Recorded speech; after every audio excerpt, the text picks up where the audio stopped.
بسم اللہ الرحمن الرحیم۔ محترم ناظرین، السلام علیکم ورحمۃ اللہ وبرکاتہ۔ حکیم کفایت اللہ مخدوم آپ سے مخاطب ہے۔ اس ویڈیو میں ہم آپ کے لیے لائے ہیں ایک بے حد قیمتی نسخہ۔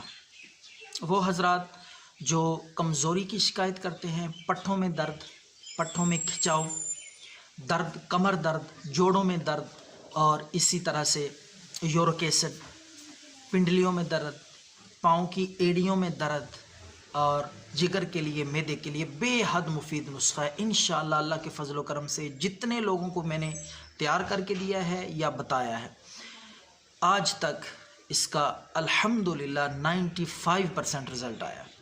تو آپ کی خدمت میں یہ پیش ہے۔ آپ خود تیار کرنا چاہیں تو خود تیار کر سکتے ہیں بآسانی۔ یہ ساری چیزیں اویل ہیں، پنسار سٹور سے بآسانی آپ کو مل جائیں گی۔ تو سب سے پہلے ناظرین، آپ نے کیا کرنا ہے، نسخہ تیار کرنے کے لیے لونگ، جو گرم مسالے میں بھی استعمال کرتے ہیں، ہر گھر میں موجود ہوتے ہیں۔ لونگ آپ نے 10 گرام لونگ، تخم پیاز 10 گرام، اسی طرح تیز پات وہ بھی 10 گرام، زیرہ سیاہ، سفید نہیں لینا، سیاہ زیرہ 10 گرام، اجوائن دیسی 10 گرام۔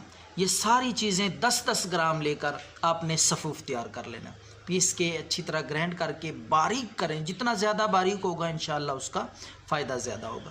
تو یہ صفوف تیار ہے، آپ کا دوائی تیار ہے۔ اس کا طریقہ استعمال میں آپ کو بتاتا ہوں۔ آپ نے 1 پاؤ پانی لے لینا ہے۔ 1 پاؤ پانی لے کر اس میں 1 چمچ یہ چیزیں ڈال کے، یہ صفوف میں سے 1 چمچ ڈال کے آپ نے اچھی طرح پکانا ہے کہ پانی 1 کپ رہ جائے۔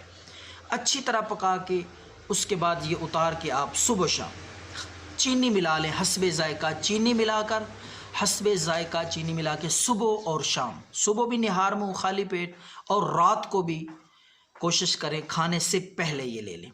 تو انشاءاللہ اللہ کے فضل سے یہ جو علامتیں میں نے آپ کو بتائی ہیں، کمر درد، پٹھوں کا کھچاؤ اور جوڑوں کا درد، گھٹنوں، پنڈلیوں، ایڑیوں میں درد، جگر کے مسائل اور معدے کے، انشاءاللہ اللہ کے فضل سے چند دن استعمال کرنے سے یہ قیمتی نسخہ، یہ ساری علامتیں ختم ہو جائیں گی۔ دعاؤں میں یاد رکھیں۔